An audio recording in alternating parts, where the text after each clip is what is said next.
들어가겠습니다. 이 사진이 아주 최근에 찍힌 사진이에요. 2020년, 그러니까 코로나 국면이죠. 그때쯤에 이제 찍힌 사진인데, 칠레 젊은 여성이 지금 여기 종이판에 쓰여진 피켓을 이제 들고 있는데, 지금 흐려서 잘 안 보이시죠? 영어로 쓰여져 있는데, 신자유주의, 리버럴리즘, 신자유주의가 칠레에서 태어났는데 칠레에서 묻어버리겠다. 여기가 신자유주의의 고향인데 여기를 신자유주의의 무덤으로 만들겠다. 이걸 들고 있어요. 저런 사진이 찍히게 된 이유가 있습니다. 우리 후반부에 이제 다루게 될 중요한 사건인데 아주 최근에 있었던. 근데 어쨌든 중요한 거는 이 여성이 지금 들고 있는 것처럼 신자유주의는 우리 이미 익숙하죠. 우리나라도 1997년 외환위기 이후에 사회 경제 체제가 신자유주의다. 문제가 많다. 빈익빈 부익부, 비정규직 이게 다 신자유주의 때문이다. 여러 가지 얘기들이 있지 않습니까? 근데 그 신자유주의 고향이 칠레라는 거예요. 우린 그야말로 지구 반대편이거든요. 운명이 얽혀 있죠. 지리적으로 대단히 먼 나라이지만 역사적으로 신자유주의라는 키워드 갖고 긴밀하게 얽혀 있는 셈이에요. 도대체 왜 그러면은 이 나라가 신자유주의의 고향이라고 불리는지. 전 세계가 신자유주의가 됐다 그러는데 여기가 고향이면은 뭐 전 세계에 대단한 영향을 끼친 거 아닙니까? 우리가 알만한 이유가 있겠죠. 그리고 또 여기서 태어난 바로 그 고향에서 묻어버리겠다고 하고 있어요. 이 곡절을 좀 우리가 알아야겠다. 오늘의 이제 핵심 주제입니다. 이 이야기를 하기 위해서 우리가 칠레를 좀 알아야 돼요. 제가 지도를 하나 따올 걸 그랬는데 칠레가 대충 어디에 이제 어떻게 있는지는 아시죠? 남아메리카 대륙이 이렇게 길다란 삼각형 모양으로 있는데 동남쪽에 상당히 큰 나라가 있어요. 어느 나라죠? 대서양 쪽에 있는 나라가 남미 대륙 남쪽 끝에 대서양을 향해서 있는 나라가 브라질 아래에 있는 나라. 아르헨티나죠. 네. 아르헨티나가 그 국토도 좀 넓고 인구도 남미에 있는 나라 치고는 많아요. 5천만 정도 되거든요. 우리랑 비슷하죠. 우리랑 비슷한데 국토는 훨씬 넓어요. 네. 그리고 그 옆에 실은 이제 안데스 산맥이 길다랗게 있거든요. 굉장히 높은 안데스 산맥이 있고 그거를 넘으면은 저 서남 쪽에 남미 대륙 서남 쪽에 태평양을 바라보면서 또 길쭉한 나라가 있어요. 그게 바로 칠레입니다. 네. 그러니까 칠레는 보면은 길쭉하기만 하지 이게 안데스 산맥 요 서쪽에 남미 땅이 그렇게 많지가 않기 때문에 그렇게 넓게 보이진 않아요. 실제로 인구도 한 1,000만 명 정도. 1,000만 명. 우리로 치면은 5분의 1밖에 안 되죠, 인구가. 어떻게 보면은 소국이라는 이제 느낌도 있고 한데 남미에서는 굉장히 중요한 나라입니다. 왜냐하면 남미의 문화나 혹은 정치나 이런 여러 부분에서 선진적인 나라예요. 그러니까 요거는 좀 약간 인종적인 맥락이 있긴 한데 남미에서도 백인 비중이 높은 나라가 있고 원래 선주민 비중이 높은 나라들이 있어요. 선주민 비중이 높은 나라가 어딜까요? 주로 잉카 문명의 후예들이 많이, 잘 아시네요. 페루. 그리고 최근에 뉴스에 많이 나왔던 볼리비아, 이런 나라들입니다. 그 좀 위로 올라가면 에콰도르라는 나라가 있고요. 근데 칠레랑 아르헨티나는 물론 거기 선주민이 있어요. 선주민이 있긴 있는데 인구수가 그렇게 많지는 않고 대부분이 유럽에서 건너온 사람들이에요. 유럽에서도 특히 아르헨티나 같은 경우는 원래 스페인 식민지긴 한데 이탈리아 등등에서 이제 많이 왔고요. 칠레 같은 경우는 흥미롭게도 스페인 출신도 많지만 독일 출신 이주민도 되게 많아요. 그래서 칠레 제가 가보진 못했습니다. 가보진 못했지만 영상물이나 뭐 이렇게 소설이나 이런 걸 보면은 유럽적인 분위기가 굉장히 많이 풍겨 나옵니다. 사람 이름도 독일 이름이라던가 혹은 뭐 유대인 이름이라던가 이런 것들이 많고요. 그런 나라가 칠레입니다. 그런데 경제적인 측면에서 보면은 그러니까 문화 정치적인 측면에서는 유럽이랑 굉장히 가까운데 경제적인 측면에서는 남미의 운명을 벗어나질 못해요. 남미의 경제적 운명이 뭘까요? 출발을 뭘로 출발했습니까? 원래 거기 선주민 문명이 있긴 했지만 스페인이 쳐들어왔죠. 스페인이 왜 쳐들어왔죠? 이놈들이 왜 난데없이. 네. 실은 얘네가 이 남미를 점령하려고 했던 게 아니라 실패했어요. 원래는 콜럼버스라는 사기꾼한테 속아갖고 대서양에서 쭉 그쪽 동쪽으로 계속 가면은 뭐가 나온다 그랬죠? 중국이랑 인도가 나온다. 그 전까지는 중국이랑 인도 교역하면 항상 중간에 이슬람이 끼어갖고 이슬람이 중개무역으로 엄청난 돈을 벌었거든요. 그리고 유럽에서는 맨 마지막으로 베네치아라는 도시가 그 무역로의 마지막에 있어서 베네치아가 유럽에서 가장 잘 사는 도시였어요. 콜럼버스라는 사람은 어느 도시 출신이죠? 제노바. 네. 제노바가 베네치아의 영원한 라이벌 도시입니다. 베네치아가 부산이면은 제노바가 목포 정도의 위치에 있어요. 근데 베네치아는 인도 중국에서부터 오는 그 교역로의 끝에 있기 때문에 이탈리아 동해, 북동해에 딱 있기 때문에 엄청나게 돈을 벌어요. 근데 서쪽에 스페인을 향해 열려 있는 제노바는 항상 거기서 남는 거 부스러기 정도 이제 스페인에 팔아서 먹고 사는 거예요. 콜럼버스라는 사람은 그 제노바인의 한이 맺힌 그런 사람이었어요. 약간 사기꾼이기도 하면서 그 스페인 국왕을 살살 꼬셔갖고 배 타고 이슬람 거치지 않고 서쪽으로 육로로 가지 않고 동쪽으로 배 타고 계속 가서 제가 반대로 말씀드려요. 서쪽으로 계속 가서 직항로를 뚫어갖고 우리가 엄청나게 이제 돈을 벌 수가 있다 했는데 뭐가 가로막고 있었던 거죠? 바로 이제 남미가 가로막고 있었던 거죠. 그러니까 실은 실패한 거예요. 죽을 때까지 콜럼버스는 뭐라고 박박 우겼습니까? 자기가 인도에 갔다고 우긴 거죠. 그래서 거기 사는 사람들을 에먼 인디언이라고 부르기 시작하고, 네. 서인도해라고 이제 이름을 붙이기도 하고. 근데 나중에 아메리고 베스푸치라는 사람이 가서 이제 정정을 했죠. 그러면서 그 사람 이름을 따갖고 아메리카 대륙이라고 부르게 됐습니다. 그러니까 사실은 스페인 입장에서는 그러니까 쓸모없는 거대한 땅덩어리 하나 정도를 얻은 셈이었어요. 근데 문제는 페루에서 엄청난 양의 은이 이제 발굴되기 시작합니다.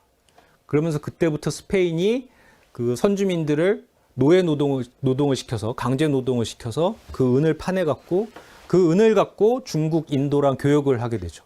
그러면서 유럽이 중심이 된 전 지구적인 상업 자본주의 시대가 16세기부터 이제 열리기 시작합니다. 15, 16세기부터 은을 채굴했다는 거예요.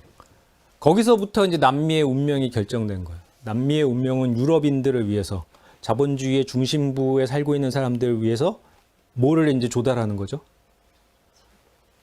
1차 상품. 1차 상품이라고 하면 두 가지죠. 농산물과 광물 자원. 처음에 이제 은이었죠. 그게 이제 주로 페루의 포토시라는 곳에서 나왔고요. 그러니까 지금도 계속해서 이 중남미 대륙은 자본주의 중심부를 위해서 원자재를 계속 수출하는 역할을 하고 있습니다. 열대 우림에서 나는 엄청난 생물 자원, 혹은 광산에서 나오는 광물 자원, 그리고 아르헨티나에서 키우는 소, 뭐 브라질에서 엄청나게 대량으로 재배하는 콩, 이런 것들을 계속 유럽, 미국에 수출해 갖고 먹고 사는 거죠. 그게 왜 문제가 있을까요? 고갈되는 문제도 있죠. 또 다른 문제는 뭘까요? 우리나라도 마찬가지인데 농민들이 농산물을 재배를 해요. 그걸 공장에 가서 가공해서 식품을 만들죠. 그 전체 과정에서 가장 높은 마진을 먹는 주체는 누구죠? 유통이 아니라 제조업이죠. 공장에서. 물론 농민들도 엄청나게 땀을 흘려서 농산물을 재배했어요. 하지만 농민한테 남는 것들은 공장에 남는 거에 비해선 대단히 적어요.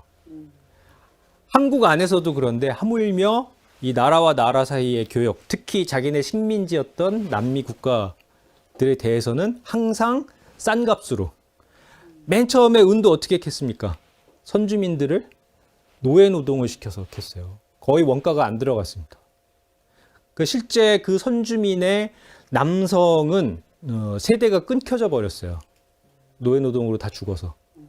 그 여성들이 백인들이랑 결혼해서 누가 태어났습니까? 지금 남미 인구의 다수를 차지하고 있는 메스티조라는 새로운 인종이 태어났어요. 이런 엄청난 인종 학살의 역사가 이제 담겨져 있습니다. 그러니까 지금도 그 구조가 계속되고 있어요.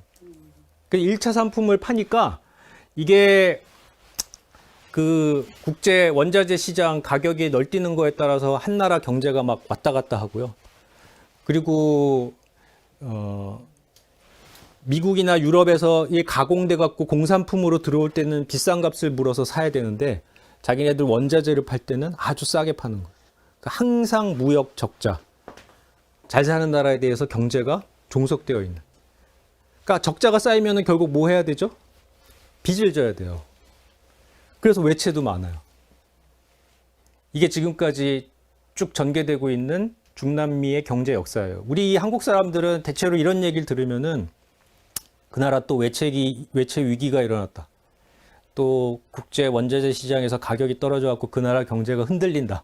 그러면 대체적인 한국 사람들의 반응은 어떻습니까? 게으르고 산업을 발전 못 시키고 쟤네들은 안 돼. 몇 년 전에도 외채위기였는데 또 외채위기. 그러면서 오히려 이제 중남미 사람들을 욕하죠. 네. 하지만 우리가 결코 그렇게 이야기할 수 없는 500년 동안 쌓여져 있는 역사와 구조가 있습니다. 그 한복판에 이제 칠레라는 나라도 있고요. 칠레도 이 나라의 생명줄인 한 가지 자원을 통해서 제가 지금 말씀드린 전 지구적인 그런 경제 수탈의 역사와 얽혀 있어요. 바로 요 자원이거든요. 이게 뭘까요? 여기 보시면 코퍼라고 써 있죠. 구리입니다. 네. 구리. 구리가 인류한테 굉장히 중요한 자원이죠. 인류가 처음 문명을 만든 게 구리를 갖고 만들었어요. 청동기. 네. 구리가 이제 녹는 점이 낮기 때문에 금속 중에 이 구리를 가장 먼저 인간이 재련해 갖고 그걸 갖고 금속 문명을 만들기 시작했죠. 지금도 구리는 굉장히 중요한 자원이에요. 왜 그렇죠? 네. 전기를 사용할 전선을 만드는 그리고 전화선 이런 것들 다 구리로 만들죠. 굉장히 중요한 자원인데 칠레에 엄청난 이제 구리가 매장돼 있습니다.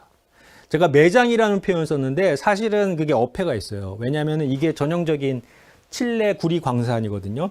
칠레가 이렇게 길쭉하면은 요 북쪽에 있어요. 북쪽이 사막지대입니다. 약간 비가 잘 안 오는 안데스 산맥 걸쳐 있는 사막지대인데 거기에 이러한 구리 광산이 있어요. 노천 광산이에요. 깊이 파들어가는 게 아니라 거의 대지 표면에 구리가 이렇게 긁어내면 되는 이런 식으로 다량의 구리가 이제 있어서 지금도 국제 구리 공급의 상당 부분을 칠레가 차지하고 있고 칠레 한 나라로만 치면은 수출의 60%가량이 구리예요. 60%. 거의 3분의 2. 네. 구리로 먹고 사는 나라라고 해도 과언이 아니죠. 그러니까 구리라는 요 자원이 19세기에는 그래서 영국 사람들이 주로 와서 칠레는 물론 그때도 독립국이었습니다만 자체적으로 이 구리를 파서 재련해 갖고 파는 기술 이런 것들이 부족했기 때문에 영국 사람들이 와서 주로 개발을 했어요. 그래서 광산 자체는 칠레에 이렇게 있는데 소유권이랑 운영권을 영국 사람들이 갖고 있었습니다. 네. 그래서 여기서 아무리 구리를 캐 갖고 그거를 팔아서 이득이 생겨도 칠레로 오는 게 아니에요. 영국 런던에 쌓이게 돼 있습니다. 칠레 사람들 입장에서는 엄청나게 복받치는 역사죠. 근데 20세기 들어와서 바뀌었어요. 어떻게 바뀌었을까요? 20세기 네, 그거는 이제 오늘 우리가 이제 이야기할 핵심 내용인데 그 전에 20세기 초반 중반에 네, 세계 자본주의의 중심이 영국에서 미국으로 이동하면서 20세기 들어서서는 미국 회사들이 미국의 이른바 우리가 다국적 기업이라고 부르는 이 당시에는 ITT라는 커다란 그 국제 전화 회사가 있었는데 거기에서 이제 주로 칠레 구리 광산을 소유하고 경영을 했습니다. 이런 이제 역사적 사정을 갖고 있고요. 그래서 이런 나라들, 칠레를 비롯하여 이렇게 잘 사는 나라들의 자원을 팔아서 특히 광물 자원을 팔아서 살아간 나라들이 70년대부터 각성을 하기 시작했어요. 70년대부터. 여기 제가 이제 남반구라는 표현 썼죠. 이게 글로벌 노스, 글로벌 사우스를 이제 우리가 이런 식으로 번역을 하는데요. 북반구는 어딜까요? 유로바우기. 네. 그러니까 이게 딱 지구위만 보면은 적도 이쪽인데 적도 이쪽에 대부분 자본주의 중심 국가들이 있거든요. 온대 지방에 미국, 유럽, 일본, 우리나라도 여기 속합니다. 그래서 흔히 잘 사는 나라들을 북반구라고 부르고 나머지 남미처럼 자원을 수탈당하면서 못 사는 운명에 지금 처해 있는 나라들을 남반구라고 부릅니다. 그리고 한 가지만 더 말씀드리면은 남미 대륙을 흔히 서반구라고 그래요. 서반구. 네. 그러니까 이거는 뭐 미국까지 합쳐서 거기가 이제 자오선인가요? 이 경도를 이렇게 했을 때 서쪽으로 이제 분류를 해서 서반구라고 부르는데요. 아무튼 1970년대에 이거 너무나 잘 아시죠? 제가 이제 자료 사진으로 쓴 여기 이제 오펙 이 무슨 자원을 보유한 나라들이 모여 있는 기구죠? 석유. 네. 석유도 광물 자원이죠. 네. 그리고 70년대 전만 하더라도 석유가 굉장히 쌌어요. 그러니까 다른 광물 자원에 비해서 이렇게 월등하게 비싸고 그러지 않았습니다. 그래서 세계 자본주의가 그 싼 연료를 바탕으로 해갖고 자동차 같은 걸 굴리면서 굉장히 빠른 속도로 성장을 했거든요. 그러다가 70년대 들어서 이제 각성을 했죠. 그 나라들이 개별적으로 잘 사는 나라들이랑 계약을 맺는 게 아니라 기구를 만들었죠.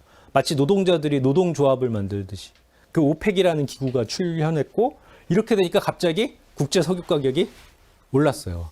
이 사람들이 이제 단결해갖고 이 가격 아니면 안 팔겠다 하게 되니까 갑자기 가격이 확 뛰어서 70년대 무슨 일이 벌어지죠? 오일 쇼크라는 게 벌어지죠. 여러분들 잘 기억하고 계시죠? 네. 요때 이 석유 자원을 가진 나라들만 그런 게 아니라 칠레처럼 다른 광물 자원을 수출해서 먹고 사는 그런 나라들도 각성을 했어요. 같이. 그런데 협상력이 이들에 미치진 못했죠. 석유가 가장 이제 힘이 세잖아요. 왜 그렇죠? 다른 광물 자원은 북반구 나라들이 며칠, 몇 달, 심지어는 뭐 몇 년까지 안 사도 별로 그렇게 아쉽지 않은 구리 같은 경우만 하더라도 자기네들도 구리 뭐 소량이긴 하지만 매장된 게 있고요. 그리고 그동안 이제 쌓아놓은 것들이 있기 때문에 얼마 정도 안 사도 굴려 나갈 수가 있어요. 그런데 석유는 어떻습니까? 석유는 아니죠. 며칠만 없어도 경제가 붕괴해 버리죠. 그래서 이러한 이제 차이가 나타났어요. 석유를 가진 나라들이랑 다른 나라들이 좀 협상력에 있어서 커다란 차이가 나타나긴 했는데 어쨌든 시대 정신이 1970년대부터 더 이상 우리 이런 구조를 버틸 수가 없다. 우리가 못 사는 게 우리가 못나서 못 사는 게 아니라 이 전 세계적인 경제 구조 때문이다. 이걸 시정해야겠다. 라는 시대 정신이 막 모락모락 이제 커지게 됐고 그 중에 한 나라가 칠레였습니다.